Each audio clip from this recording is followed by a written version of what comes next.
Hello everyone. So আজি তোমালোকক মই পঢ়াৰ কথা ভিডিও নিদো অলপ দিন আগতে মই তোমালোকক এটা ভিডিও দিছিলো তোমালোকে মোক যিকোনো ধৰণৰ কোৱেশ্চন খুদিব পাৰা সেই কোৱেশ্চনবোৰৰ উত্তৰ মই দিম বুলি কৈছিলো ইমান দিন ভিডিও দিয়া নাই এটো কোৱেশ্চন বিলাকৰ এনসাৰ দি আজি তোমালোকক তোমালোকে মোক যি কোৱেশ্চন মুলে পঠালা এই গুটেবোৰৰ এনসাৰ বিলাক মই তোমালোকক দিম বহুতৰ কোৱেশ্চন আহিছে মই যিমানখিনি পাৰো মই তোমালোকক দিবলৈ চেষ্টা কৰিম যদি কাৰোবাৰ কোৱেশ্চন থাকি যায় কমেন্টত কৈ দিবা ঠিক আছে মই ইয়াত আনি লৈছো মই এটাকে দি আছো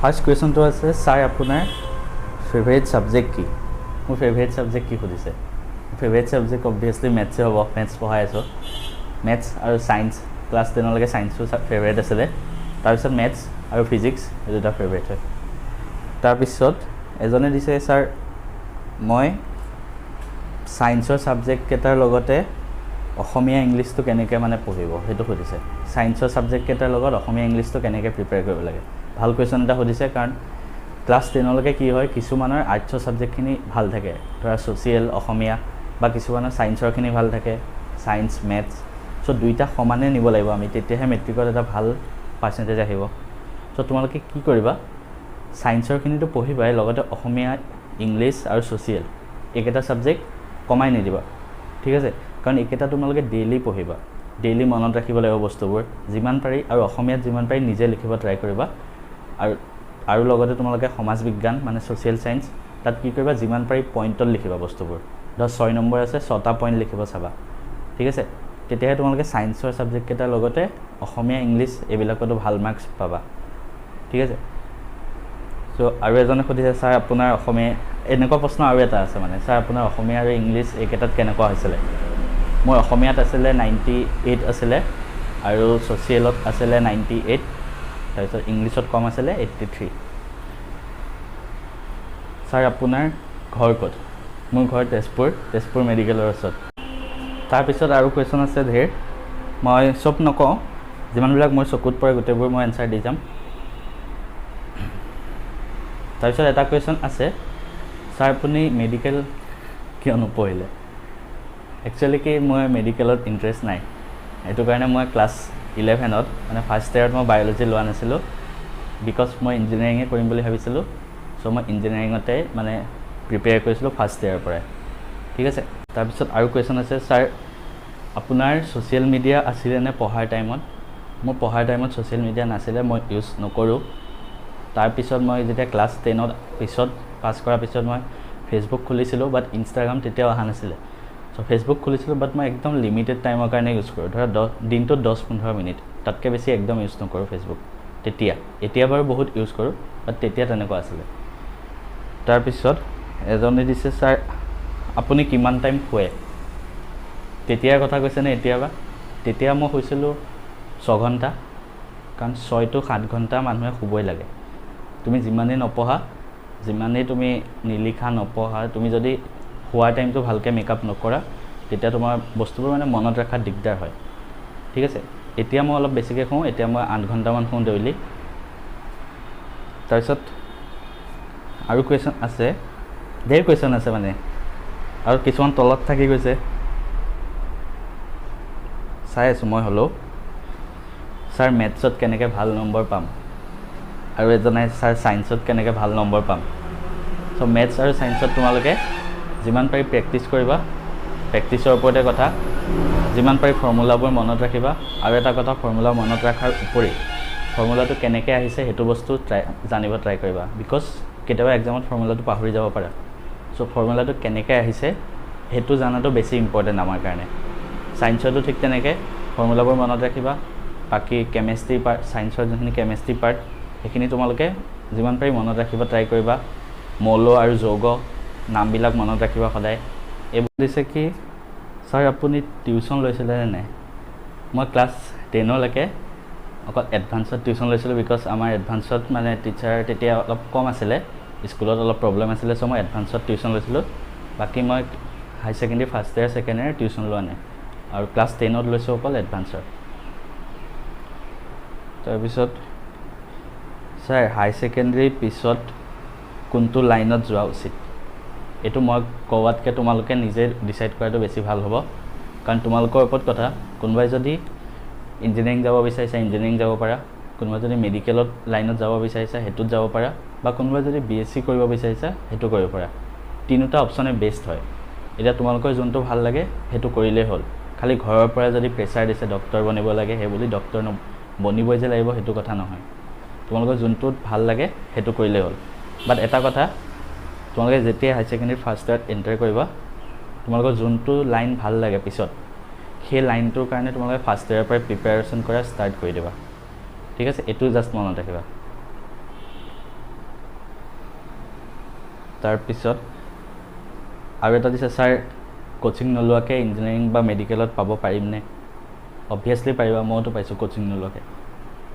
তোমালোকে ফাৰ্ষ্ট ইয়াৰৰ পৰা খালি ভালকৈ মনত ৰাখিলে হ'ল বস্তুবোৰ। ফাৰ্ষ্ট ইয়াৰৰ পৰাই চিনচিয়াৰলি পঢ়িব লাগিব। আৰু আমাৰ জেনেৰেলি কি হয় কি, বহুতে ভাবে কি আমি ড্ৰপ দিম এবছৰ তাৰপিছত আমি কোচিং কৰিম। বাট যদি তোমালোকে ফাৰ্ষ্ট ইয়াৰৰ পৰাই পঢ়া তেতিয়া মানে কোচিং নকৰিলেও হ'ল। তোমালোকে উইদাউট ড্ৰপ এবছৰ নষ্ট নকৰাকৈ তোমালোকে ধুনীয়াকৈ ছিট পাই যোৱা। গতিকে যিমান পাৰি ফাৰ্ষ্ট ইয়াৰৰ পৰাই ভালকৈ পঢ়িবা। কোচিং নোলোৱাকৈ বহুতে ছিট পাই যায়। জাষ্ট চিনচিয়াৰলি ফাৰ্ষ্ট ইয়াৰৰ পৰাই পঢ়িব লাগিব। ছাৰ মই এতিয়া অসমীয়া মিডিয়ামৰ ষ্টুডেণ্ট হয়, মই ছায়েন্সত ইংলিছ মিডিয়াম ল'লে দিগদাৰ হ'ব নেকি পিছত? এইটোৰ ক্ষেত্ৰত তোমালোকে একো ভয় কৰিব নালাগে, কাৰণ মই নিজে এজন ক্লাছ 10লৈকে অসমীয়া মাধ্যমৰ ষ্টুডেণ্ট আছিলোঁ। তাৰপিছত মই ইংলিছ মিডিয়াম লৈছোঁ হাই ছেকেণ্ডেৰীত। চ' তোমালোকৰ অকণো প্ৰব্লেম নহয়। খালি তোমালোকে বেছিক ইংলিছখিনি জানিলেই হ'ল, আৰু বেছিক ইংলিছখিনি তোমালোকে ক্লাছ 10ত চবেই জানা। গতিকে এইটোৰ ওপৰত অকণো প্ৰব্লেম নহয় পিছত। আৰু ছায়েন্সত তোমালোকে গ'লে ইমান ইংলিছ লিখি থাকিব দৰকাৰ নাই। তাত ফিজিক্স, কেমেষ্ট্ৰি, মেথছ, বায়'লজি তাত ইমান ইংলিছৰ দৰকাৰ নাই। জাষ্ট তোমালোকে তাত বেছিকৈ মেথছ টাইপৰ বস্তুবিলাক আছে। চ' তোমালোকে কি কৰিব লাগে, জাষ্ট কনচেপ্টবিলাক জানিলেই হ'ল। তাত তোমালোকে ভাষাটো কেতিয়াও ইয়াৰ ক্ষেত্ৰত মানে বাধা আহিব নোৱাৰে ভাষাটোক লৈ, কাৰণ মই নিজেও অসমীয়া মিডিয়ামৰ ষ্টুডেণ্ট হয়। গতিকে ময়ো ইংলিছ মিডিয়ামত যেতিয়া গৈছোঁ ফাৰ্ষ্ট ইয়াৰত প্ৰব্লেম নহয় অকণো। গতিকে এইটোৰ ক্ষেত্ৰত টেনশ্যন ল'ব নালাগে ইমান। এজনে দিছে, ছাৰ BSc কৰিলে কিবা প্ৰব্লেম? একো প্ৰব্লেম নাই। মই অলপ আগত ক'লোঁৱে, তোমালোকে যোনটো লাইন ভাল পোৱা সেইটো লাইন ল'লেই হ'ল।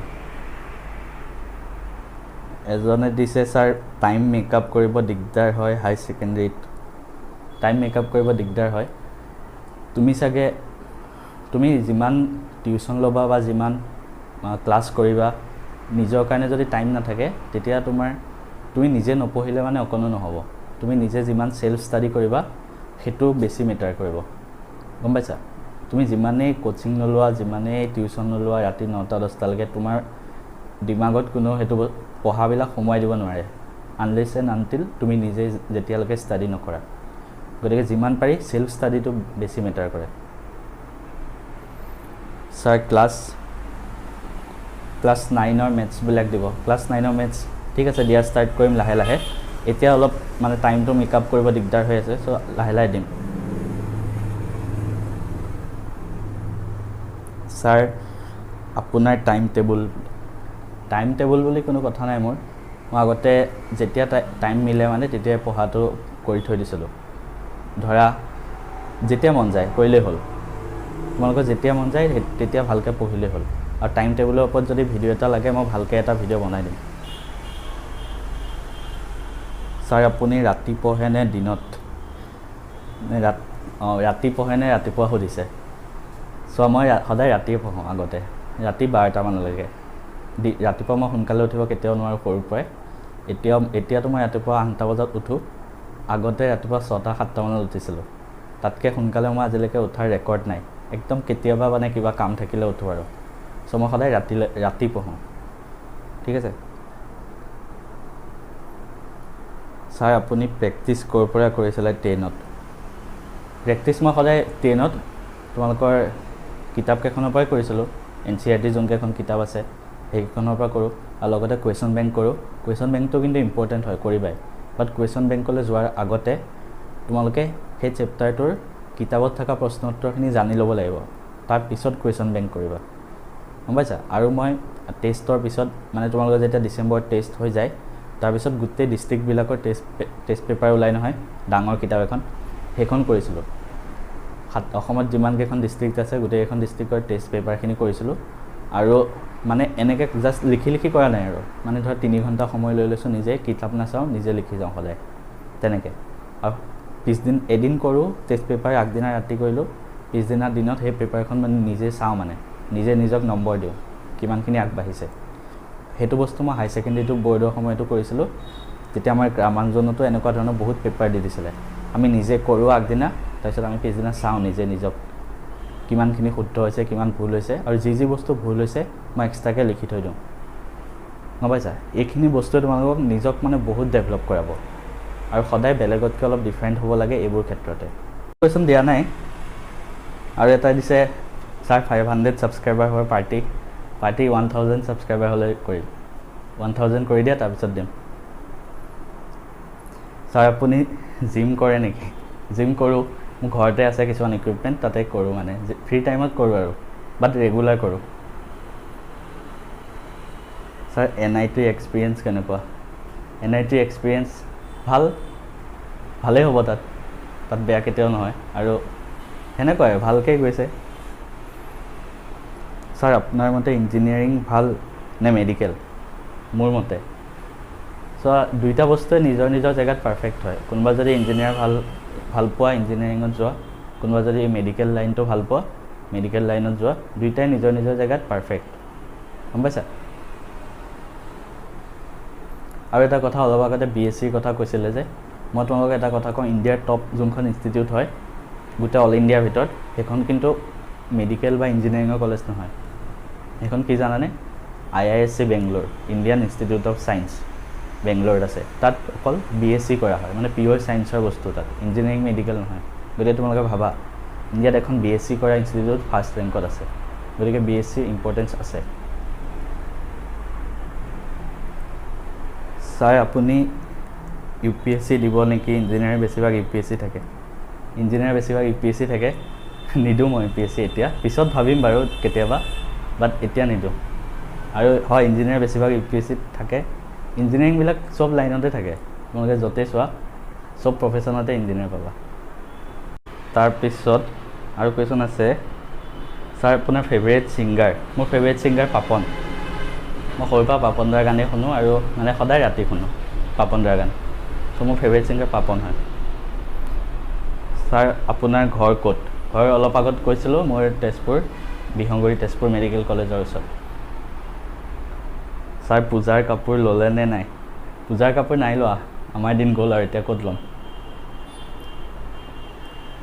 ছাৰ আপোনাৰ ঘৰত কোন কোন আছে? ঘৰত মোৰ দেউতা আছে আৰু মই আছোঁ। ঠিক আছে, চ' ইমানখিনি কুৱেশ্যন দিলোঁ তোমালোকক। কাৰোবাৰ যদি কিবা ইম্পৰ্টেণ্ট কুৱেশ্যন থাকি গৈছে তলত কমেণ্ট কৰি দিবা, মই যিমান পাৰোঁ চেষ্টা কৰিম তোমালোকক দিবলৈ। Thank U.